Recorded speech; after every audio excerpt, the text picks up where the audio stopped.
Olá, eu gostaria de saudar todos os participantes do segundo seminário do projeto de pesquisa Observatório Constitucional. É uma satisfação tê-los aqui. Essa é a minha conferência de encerramento. Como todos sabem, eu sou o professor Luiz Fernandes Garbosa, coordenador do Núcleo de Pesquisa em Estado e Política da UFMS, CPTL, coordenador do projeto de pesquisa, juntamente com a professora doutora Gesiela Iensui. Nosso projeto tem vigência até o ano 2021 e, como vocês sabem, a principal linha de pesquisa desse projeto é o direito constitucional subnacional, razão pela qual esse é o principal tema do nosso evento. Primeiramente, antes de começar a minha apresentação, eu gostaria de fazer uma justificativa. Na programação do evento foi estabelecido que eu faria uma apresentação intitulada Normas Constitucionais e Inconstitucionais no Brasil, panorama do controle abstrato de constitucionalidade sobre as constituições estaduais, não é? Isso é fruto do último semestre do nosso projeto de pesquisa, né? Nosso projeto de pesquisa no último semestre nós fizemos um levantamento, mais de 500 decisões proferidas pelo Supremo Tribunal Federal em sede de ação direta de inconstitucionalidade, tendo por objeto exclusivamente normas das constituições estaduais. E a minha pretensão era fazer essa apresentação final do nosso seminário exatamente demonstrando, expondo os resultados dessa etapa da pesquisa, demonstrando dados quantitativos no primeiro momento, quantas ações por estado, por região, quantas procedentes, quantas improcedentes, e também uma análise qualitativa dentro do possível, devido ao número de ações, no sentido da gente poder analisar um pouco de que modo tem sido a interferência do controle federal de constitucionalidade no âmbito do poder constituinte e derivado decorrente dos estados, da autonomia dos estados de criarem suas próprias constituições, não é? Os dados coletados que estão sendo tratados e revisados são muito interessantes, indicam que essa pesquisa vai render frutos. Mas, infelizmente, ao preparar minha apresentação, eu me deparei com uma situação na qual alguns dados ainda precisavam ser revistos, conferidos, corrigidos, e não havia mais tempo hábil para fazer isso, a tempo de apresentar isso no seminário. Então, eu vou ficar devendo isso a todos e a todas, isso ficará para o nosso próximo evento. E na presente edição do seminário, eu falarei sobre outro tema, na verdade. Poderia falar um pouquinho eu vou falar que eu farei uma reflexão aqui a respeito da importância do direito constitucional estadual ou do direito constitucional subnacional no Brasil, apesar das características do nosso federalismo. Eu vou, de certa maneira, falar um pouco de algo que eu já apresentei em outros momentos, em outros eventos, inclusive eventos internacionais.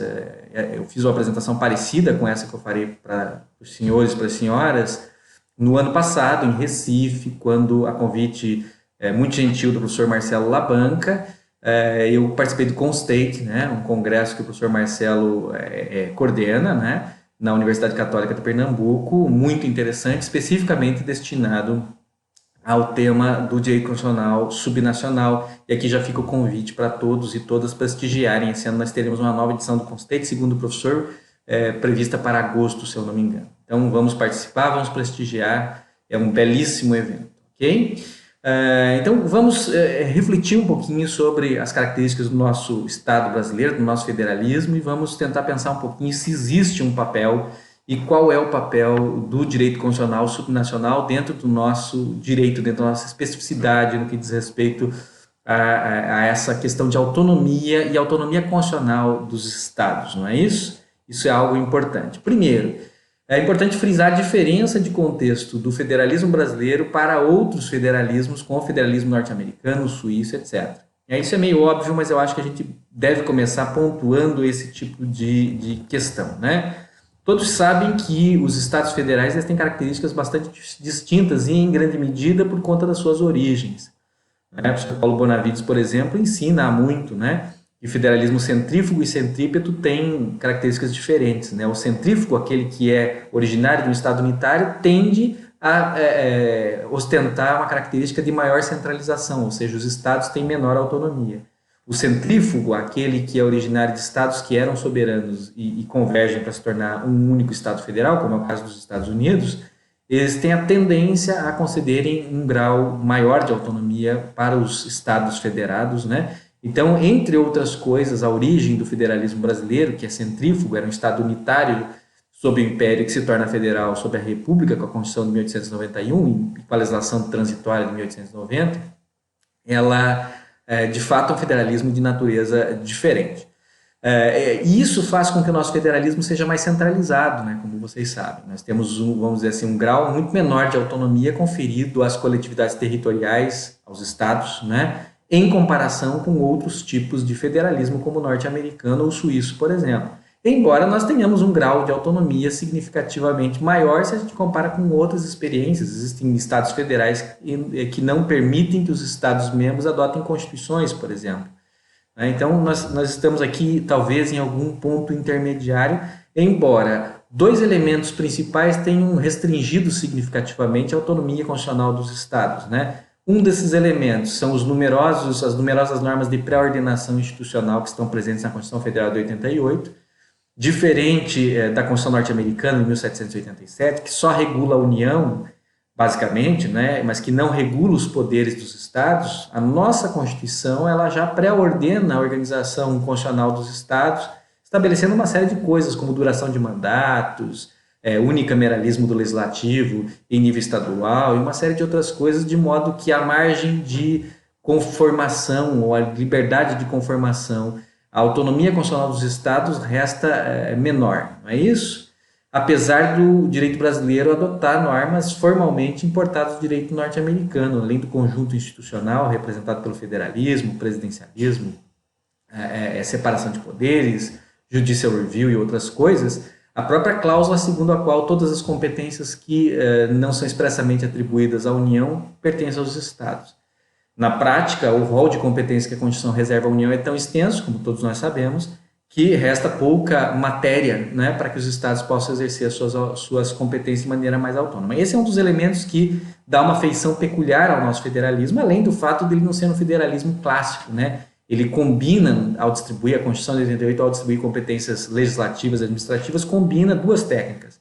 Ela combina a técnica clássica de repartição de competências entre os entes federativos com técnicas típicas do federalismo cooperativo, ao estabelecer, por exemplo, as competências legislativas concorrentes, né?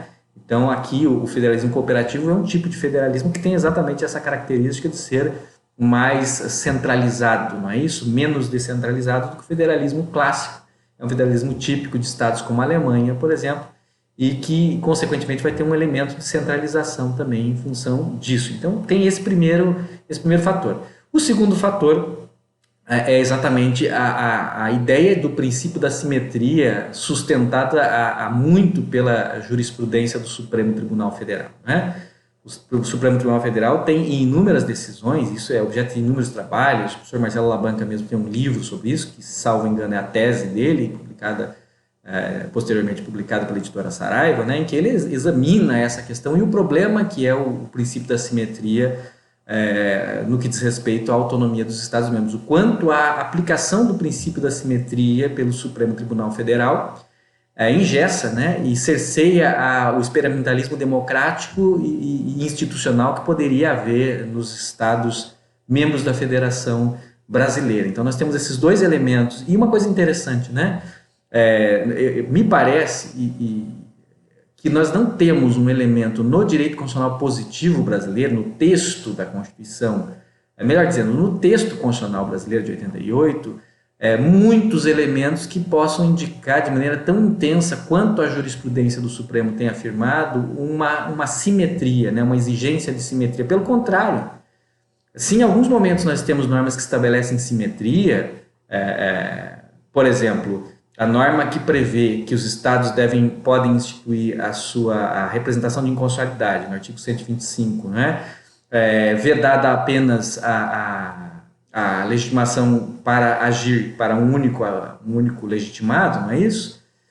Então, de certo modo, reproduz, em parte, a ação direta de inconstitucionalidade, embora, como o próprio preceito deixa claro, deixa uma ampla margem de conformação ao legislador constitucional no que diz respeito ao resto, me parece, mas é uma norma mais ou menos simétrica na medida em que prevê ações diretas também no âmbito dos estados.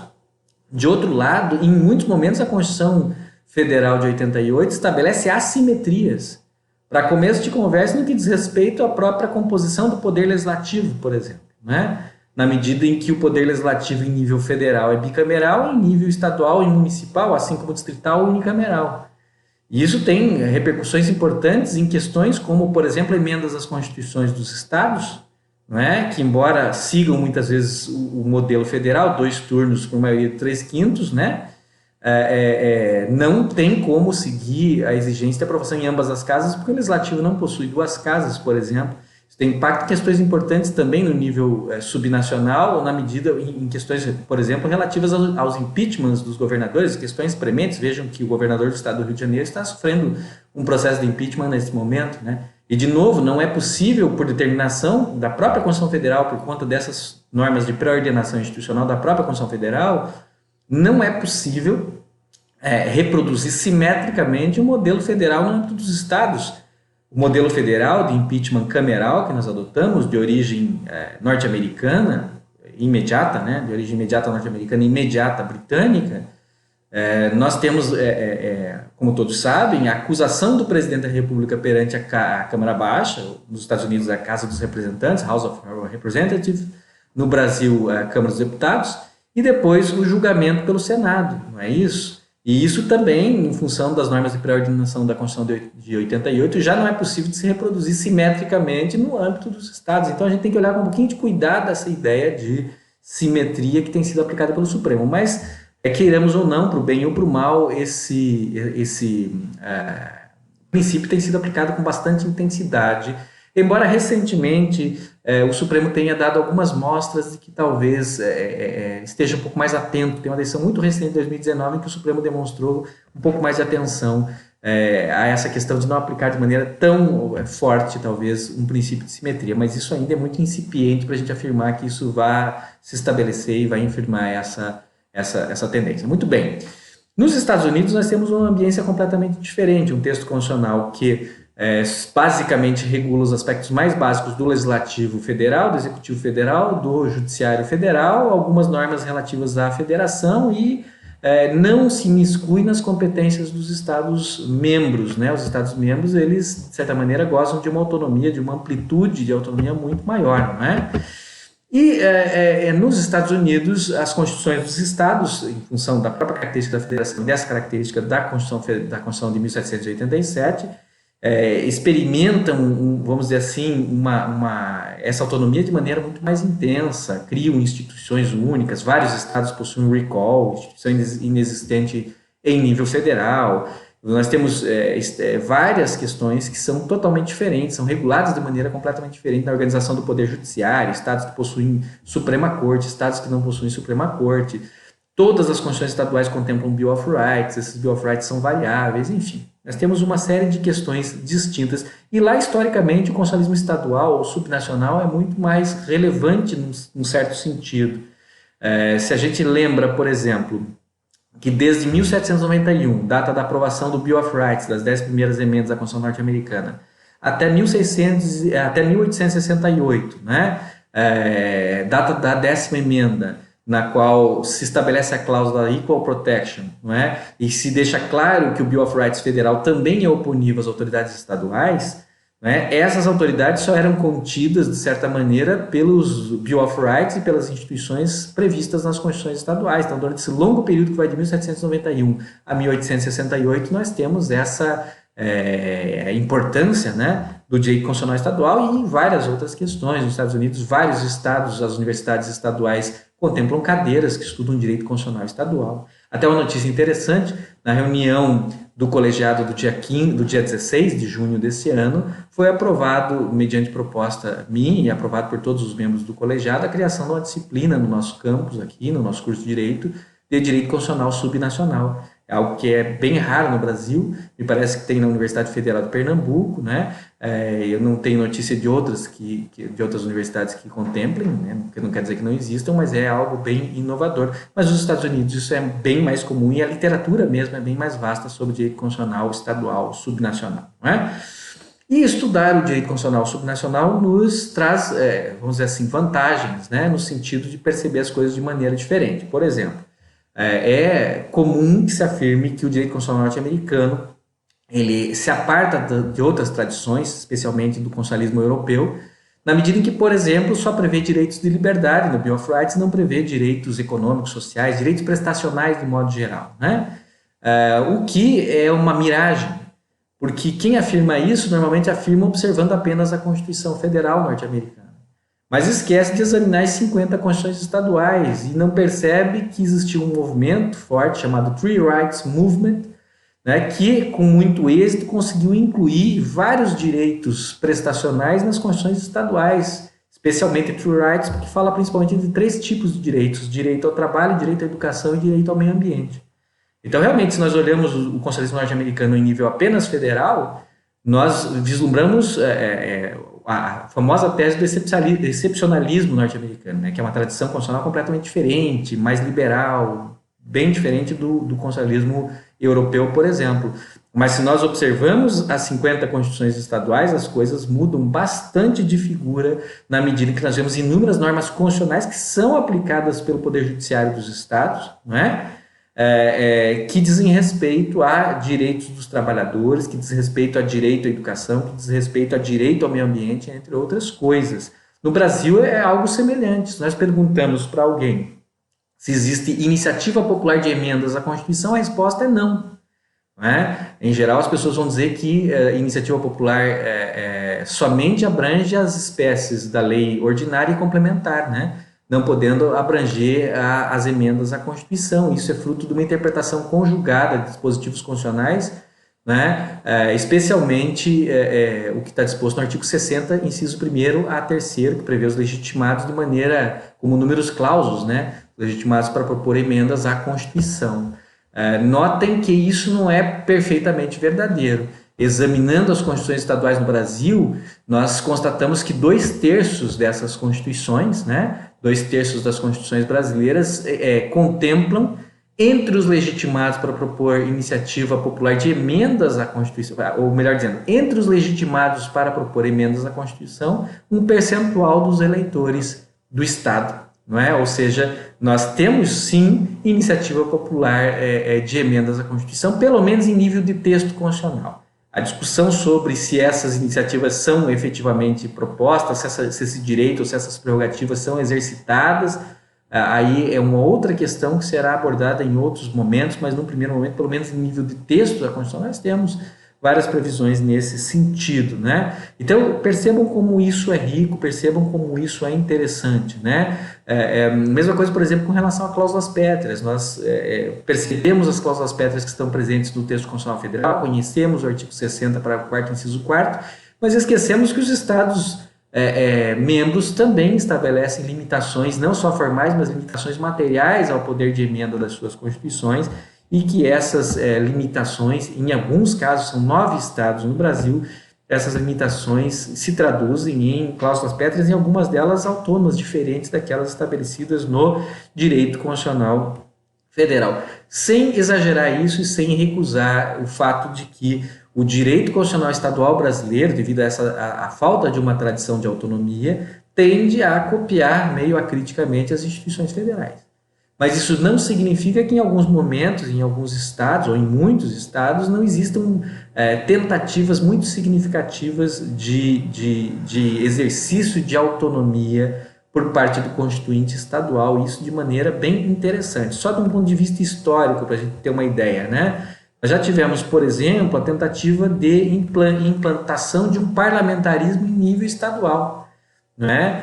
A Constituição rio-grandense, sul-rio-grandense, né, a Constituição do Rio Grande do Sul de 1947, previa nos artigos 39, inciso 3º, 81, 84, 86, né, uma espécie de parlamentarismo estadual, com responsabilidade, com voto de investidura dos secretários estaduais por parte da Assembleia Legislativa e com possibilidade de voto de desconfiança ou moção de censura contra esse secretariado por parte dessa mesma Assembleia Legislativa, ou seja, um parlamentarismo em nível de Estado, não é? Nós temos exatamente esta previsão, tivemos historicamente essa previsão, infelizmente ou felizmente, não sei, aí depende da avaliação e do ponto de vista, essas normas sul-rio-grandenses foram declaradas inconstitucionais pelo Supremo Tribunal Federal na representação de inconstitucionalidade número 94, julgada em 1947, né? Então, vigoraram por pouquíssimo tempo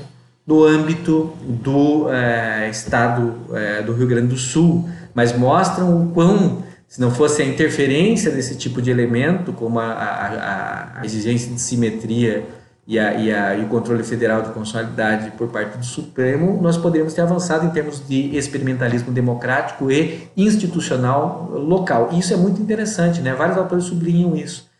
Conceder autonomia aos estados significa permitir que os estados possam experimentar soluções inovadoras no âmbito local, que talvez não pudessem ser experimentadas de imediato no âmbito federal, no âmbito nacional.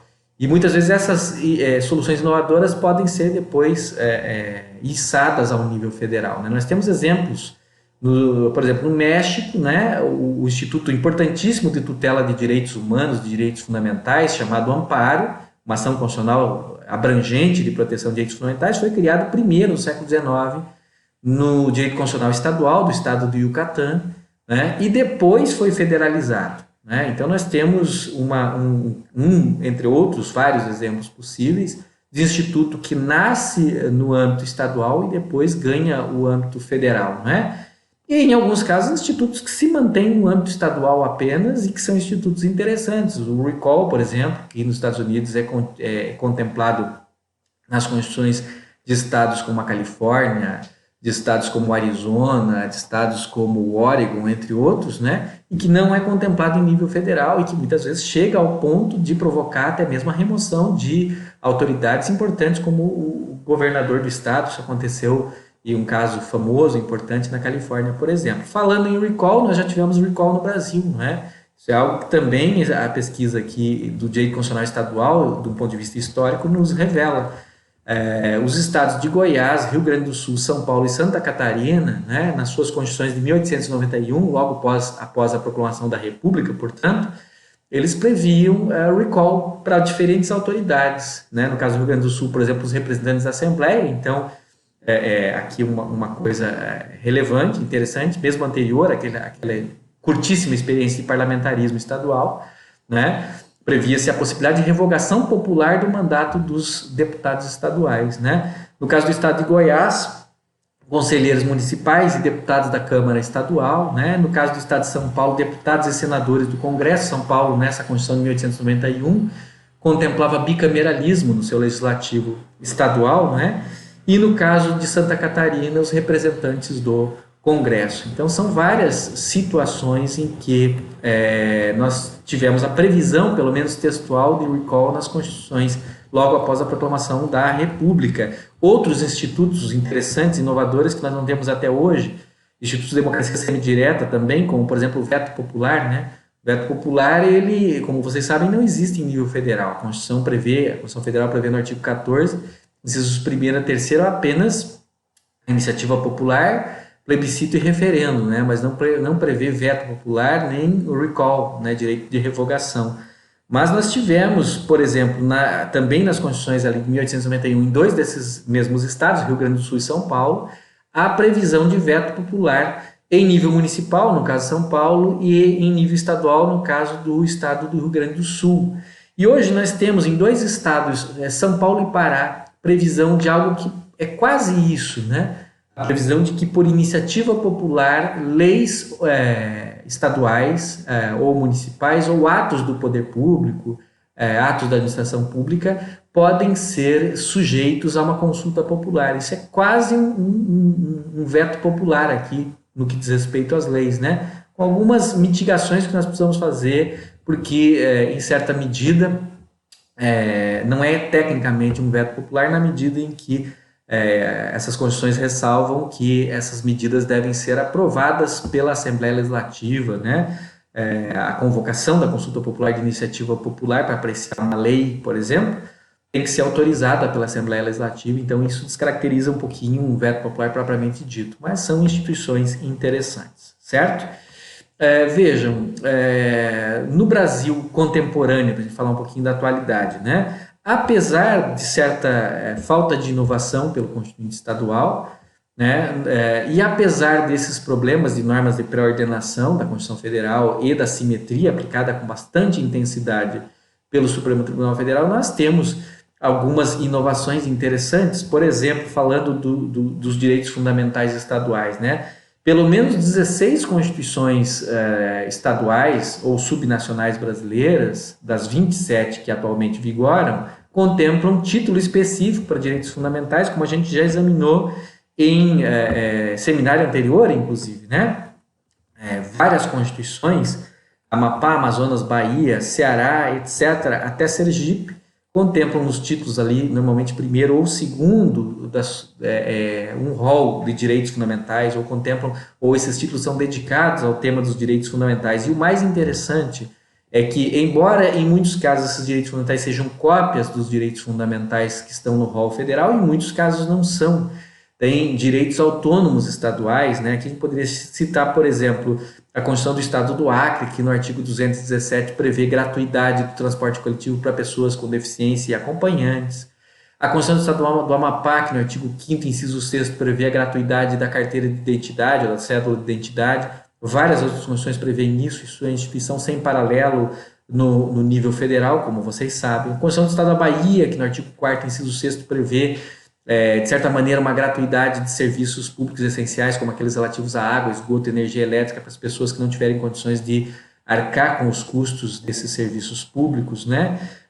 A Constituição do Estado de Mato Grosso, por exemplo, que possui, assim como várias outras, um dispositivo interessante, né, em que se veda que em registros públicos, né, mantidos por órgãos do Estado, administração pública direta e indireta, se façam registros de elementos tais como convicção filosófica, política, entre outros, né, das pessoas, salvo se de maneira não individualizada, né? Isso está previsto no artigo 10, inciso 3º, inciso 13 da Constituição do Estado do Mato Grosso, e isso é muito interessante porque é algo que também não tem paralelo e algo que protege as pessoas de vamos dizer assim, nas suas opções políticas, filosóficas, religiosas e em outros aspectos da sua personalidade, dos seus direitos fundamentais, da sua intimidade, evitando que o Estado, de certa maneira, controle ou fiscalize ou vigie as pessoas, mantenha dados a respeito desse tipo de questão, exceto se,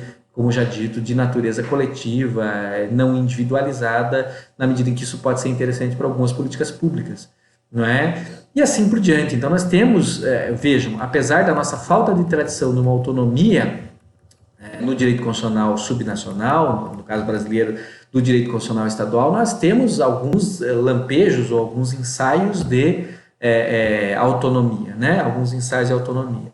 A mesma coisa, como já dito, no que diz respeito à iniciativa popular, em que nada menos do que 18 estados contemplam iniciativa popular de emendas à Constituição. 2/3 dos estados brasileiros contemplam algo que é desconhecido em nível federal, aí variando um pouquinho as exigências, né?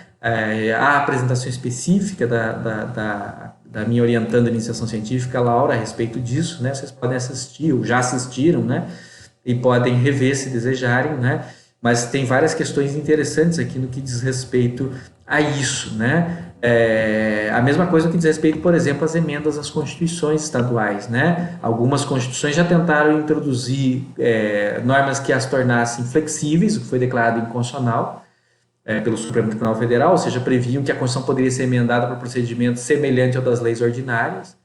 De outro lado, nós temos também constituições que tentaram criar, vamos dizer assim, tornar seus textos super rígidos, estabelecendo não uma maioria de 3/5, seguindo o modelo federal, ou 2/3, como fazem algumas constituições estaduais, mas estabelecendo uma maioria de 4/5, que igualmente foi declarado inconstitucional pelo Supremo Tribunal Federal. Isso pode ser examinado na apresentação da acadêmica Isabelle, também me orientando a bolsista de iniciação científica, certo? Enfim, nós temos no Brasil uma falta de tradição, e nós temos um constitucionalismo de tipo diferente do constitucionalismo norte-americano e suíço, isso é evidente, mas não me parece que haja um impedimento, não me parece que isso torne o nosso direito constitucional subnacional pouco interessante. As várias apresentações a respeito do controle abstrato de constitucionalidade feitas pela professora Gesiela, pelo professor Léo Ferreira Leonci, pelo professor Marcelo Labanca, deixam isso muito claro, né? O quão, apesar de seguir, em uma certa medida, um modelo federal, o quão, em alguns casos, pode ter sido original, criativo, constituinte estadual, no que diz respeito, por exemplo, aos legitimados ativos para a propositura de ações diretas de inconstitucionalidade estaduais, né? Nós temos aí isso de maneira bem clara, quanto alguns estados destoam do modelo federal. Né? Essencialmente, isso fica bastante demonstrado, certo? Nós talvez devamos, no Brasil, cada vez mais nos aproximar dessa ideia de que esse processo deve ser encarado mais como um processo positivo do que negativo. Talvez o Supremo deva se afastar dessa doutrina da simetria, que talvez não seja princípio. Eu me lembro da apresentação de um colega no Constate do ano passado, que dizia basicamente que o princípio da simetria não era um princípio constitucional, não é? E aqui nós podemos pensar que talvez não seja mesmo, existem indicativos, inclusive, em que a Constituição mesma federal estabelece essa assimetria, não é? E, além disso, Leonan Lisiero fez essa apresentação lá, e, além disso, entender que esses estados podem ser laboratórios de democracia, como sujeita um grande constitucionalista norte-americano, né?